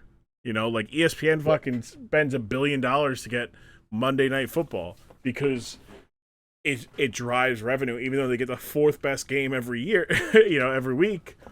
They're guaranteed to get tens of millions of people watching it because it's the only game on. So, you know, you like WWE just sold their rights to. They sold the network that they had, the WWE network, which is basically an on-demand service of like their entire history, other, you know, WCW, ECW, you know, old school wrestling, any original stuff that they would do. Sold that for $1 billion. Like they had it for 5 years. And they sold it for $1 billion. They have low, to be honest. Yeah, they sold Fox. They sold Smackdown to Fox for the rights to it, to Smackdown to Fox, for billions of dollars. They sold the rights to broadcast Raw and NXT to NBC Universal, specifically USA Network, for billions of dollars. Like, it is a very they're paying really mainly for like the name value, but also at its worst, wrestling bottoms out at like, you know, like WWE specifically bottoms out around 1.5 million to 2 million viewers on like USA Network. They're somewhere in between there. Yeah. And like you look at it, and that's number one on cable. Like people will talk about, you know, oh, you know, WWE's dying. You know, they're losing viewers. They've lost 100,000. They've lost 500,000 viewers in the last year, and it's like, yeah, and yet no one's been able to catch them. Like they are far and away the number one broadcasting or number one cable program on Mondays for 3 hours. Like they're top because they do it the way that for the last 35 years. Yeah, you get a plus guaranteed almost every week. Why would you give that up? Exactly, right? So that's the thing, is like people don't, you know, I often talk on here about the discourse around wrestling, is that a lot of people don't enjoy WB because they want their wrestling to be this or they want it to be that. They want to be entertained, and they're not entertained by what WWE does anymore, and that's fine. But they're like, oh, WWE is a dying product because of this. And it's like, they just made $1 billion in the year 2021. The first year that they've ever made $1 billion in profits. Yes, that is very much in part the fact that they went to Saudi Arabia in October and took Saudi blood money. But that money is still money, and that's their number one job of the wrestling business. The first wrestling is fine. Business is what comes first. That's how you make money. Business, and they never have and never will. Yeah, like when you look at, they're doing the number one program on Monday nights, whenever it's not football and not like college. Like they had, they were up against the national championship this week. They drew 2.5 million viewers. Still. Against the national championship game, which that's crazy. The national championship did like 18.1. I saw, and so correct. That's really good. And like that's like I think if you look at it annually, the top 100 programs of broadcast television, 90% of it, 90 programs are football games. You know. Yeah. Or I think it's 90 is sports. It's like, I think it's like 60 of them. 91 or 92 out of 100 are all like sports. Yeah, like you 85 football or something like that. It's like, yeah, it's a ridiculous amount of football. You have the NBA Finals. You have, you know, Grammy Award show, Emmys, and the occasional big finale of a TV show, right? But that's it. Because if I can watch it on demand, it's not appointment watching. But I can't watch a game on demand. I have to experience a game on demand. Similar to wrestling. Sometimes you got to watch wrestling live. Most times you can watch it on demand. But if it's good, you want to watch it live, even though you could very well watch it on demand. And networks know this. WWE knows this. Wrestling fans can't seem to understand this, right? Like, they're like, oh, I'll watch it because I'll watch it, on demand because I have options. It's like, sure, you do. But somebody's out there is going, Monday night, it's Raw. I can't wait. Gotta watch it. And they're the people who are watching it live and accounting for 1.5 to 1.7 to 2 whatever million people weekly for 3 hours. Like, it's not for an hour. It's for 3 hours. They're around that number. And they do fall off around the third hour because, man, you can only watch, one thing for 3 hours. Like, football takes forever. But because that last hour is the most important hour, that's when people tend to tune in. But, like, yeah, it's just like, if your job as a TV exec is to deliver eyeballs to advertisers, maintain viewership, yeah. Like, man, like, am I gonna sit there and watch? I don't know. Like, TNT used to on Wednesday nights would probably show old movies. And sure, maybe I'll watch, that movie, but as Netflix becomes a stronger thing and Hulu and now Disney Plus, Paramount Plus, the Peacock Network, all these streaming services that provide their own and produce their own movies. Hey man, I don't need to watch. I don't need to watch iRobot on. Like, I don't need to watch iRobot on TNT. I go watch something else. With no commercials. I can go watch this movie on Netflix. I watch iRobot on Hulu with limited commercials. Yeah, easily. Like, so that's where TV execs are thirsting over this live content, where I'm not saying other networks are going to be like, let's get in the wrestling game, because it's not a pretty game. Like, it's definitely, there's like, oh man, like wrestling, ugh, gross, it's fake. Or, it promotes violence in children, which it's like, I mean, we all were. I mean, I told people to suck it, and I would try to choke slam and hit people with stunners. I turned out okay. And like, we would worry about like a market saturation at that point too. Yeah, exactly. Yeah, and that's the problem is like WWE. Like, you have like, there's a reason there's other football leagues that don't work out. Correct. Yeah. Well, it's also like wrestling is year round. There's no off season, so every Monday, every Tuesday, every Wednesday, and every Friday, from 8 p.m. on, there's at least 2 hours of wrestling to be consumed. Monday there's 3 from 8 to 11. Tuesdays 8 to 11. Wednesdays 8 to 10. Thursday or Fridays it's 8 to 10 for WWE Smackdown, and then from 10 to 11 is another AEW show.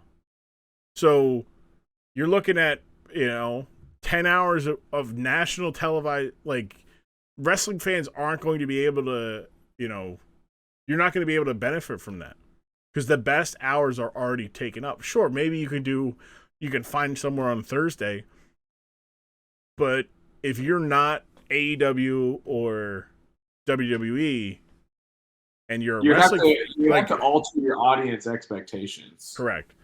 But, if you're, your TV exec, yeah, maybe you're looking at bringing something in, but at the same time, if it's not going to give you if it's not going to put you above what you were before, it's not worth it. And like TNT, I'm sure they're very happy with getting 1 million, hovering around 1 million viewers for AEW Dynamite.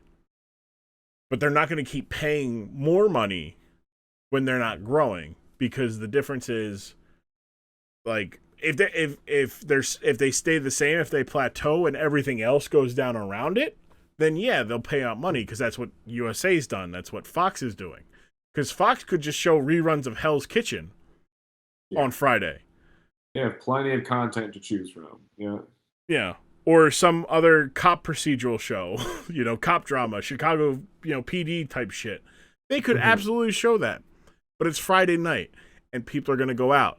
So you know what you're not going to do? You're not going to spend a shit ton of money picking up something that people might not watch because it's Friday, versus the thing that is proven on Fridays from, being on the CW or being on my network TV.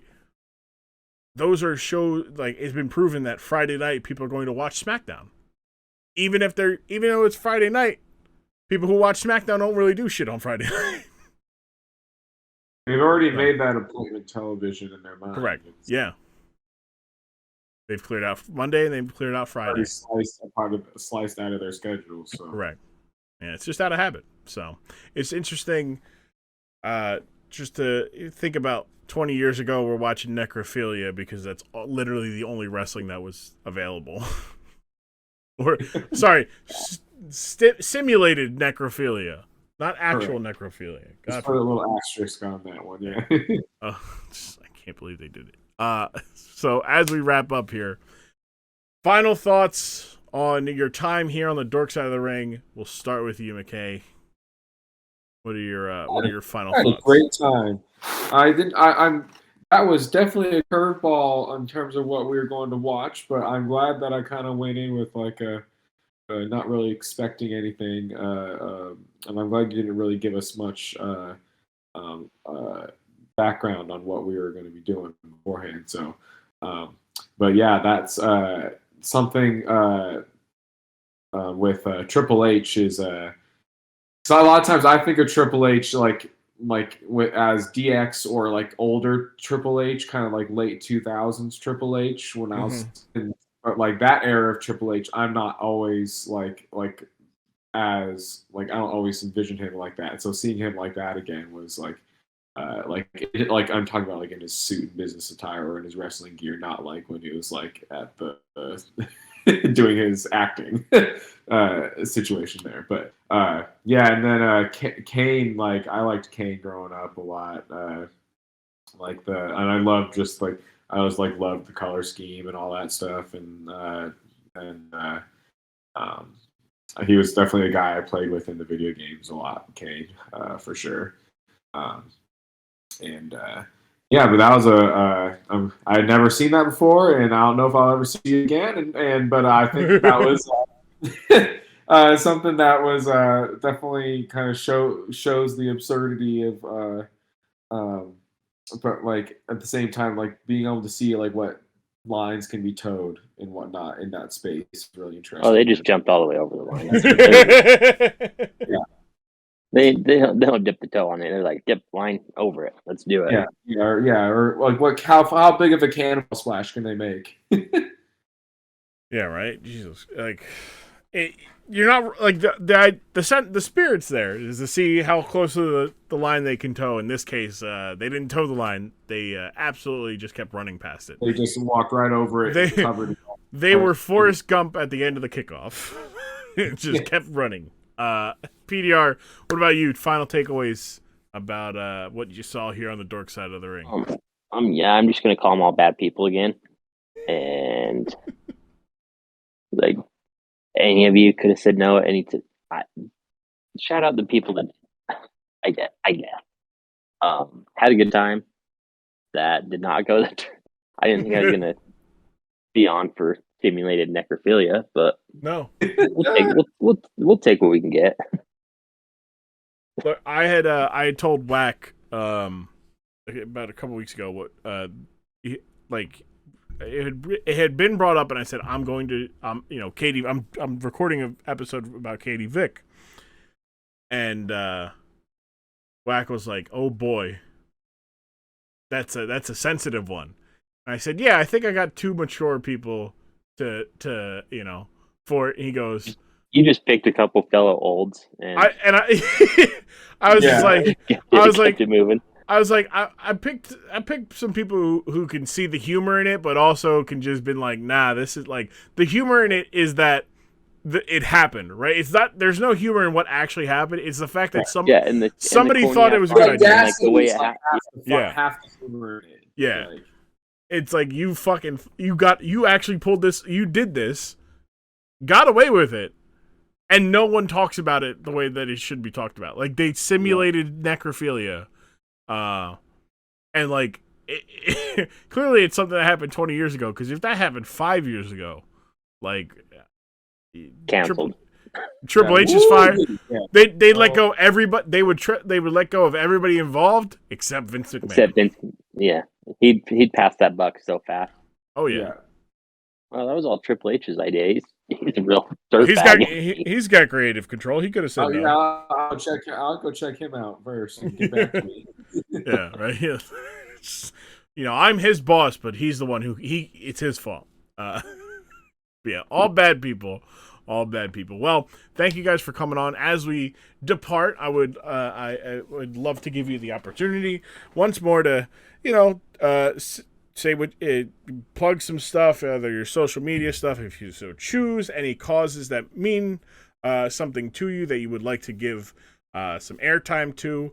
The floor is yours. We'll start with you, PDR.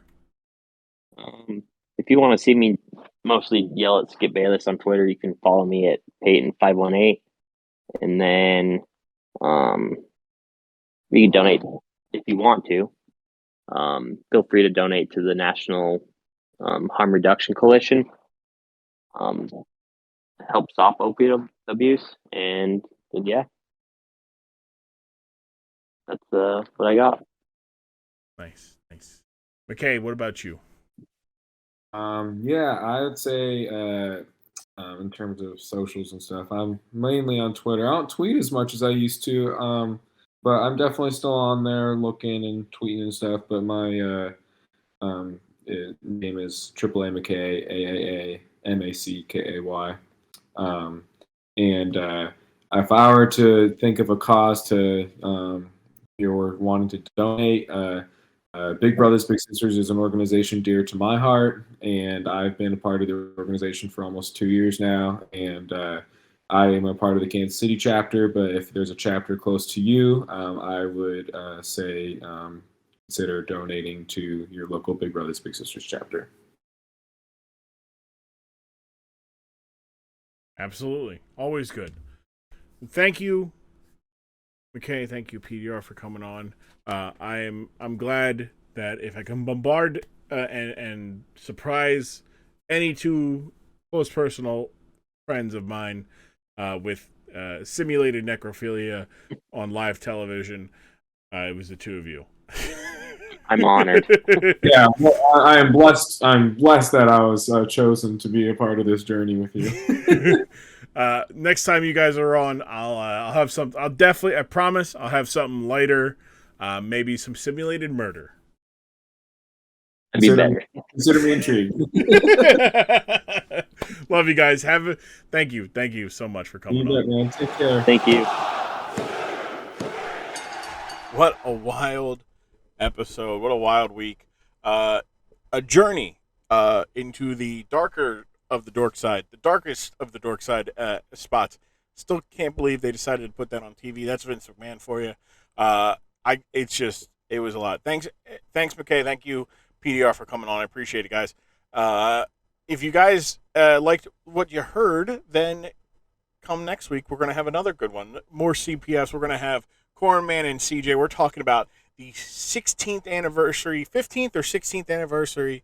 I think it's the 15th anniversary of the debut of Santino Marella, the Milan Miracle. That's right. I put a little Italiano on it. Don't make me get that. If I had a jumpsuit, I'd be wearing it. But anyways, we're going to talk about Santino debuting against Umaga. He ends up winning the Intercontinental Championship. It is a wild, wild moment. It's one that sticks to me. It's one of the greatest debuts of all time, I think, in my mind. There's just, boy, like, I don't know, we'll get into it. We'll get into it next week. But look, A lot of fun this week. A lot of fun next week. We've got a lot of fun up ahead. I've got a month's worth of podcasts and then some recorded. So we're going to be churning these out. You can expect them early on the Patreon, support.grum.tv. That's where you can get the episodes early. You can also get exclusive content like the watch-alongs. I put them up there. You can also get full episodes of just exclusive things. I owe some of them, so I got to get them going. But the weather's getting nice. So now the weather is getting nice, which you would think would work, opposite of content creation. But really, I find when the weather's nice, I want to make content more because I'm in a good mood and, I want to make some content. So looking forward to them. Also, if you have not already, follow us on Twitter, follow us on Instagram at DorksideRing. You can also rate and review our podcast both on Apple and Spotify. Spotify at least rating. I don't think they have a review system yet, but you can 5-star, you could 4-star, hell, you could even 3-star. If you do 1 or 2-star, that's not going to help. Just keep them to yourself. But 3 and above, I'll take that. We don't got to aim high here. I'm fine with being like a mid-card, steady workman, mechanic type wrestling podcast. I don't have anything fancy. I don't have fancy names or anything. I got friends, and that's what I like. I like me and my friends, me showing my friends wrestling that they may have not seen or they may have seen. But it's a good, and then just seeing where the conversations go from that, because I don't know. I feel like that's always a good vibe, right? That's a good vibe. Speaking of good vibes, next week's episode, great vibe. And I'll see you guys next week here on the Dork Side of the Ring, because we don't take wrestling seriously. We don't. It's just better. Wrestling is at its best when no one is taking it seriously. I am Grum, and I will see you guys here next week on the Dork Side of the Ring podcast.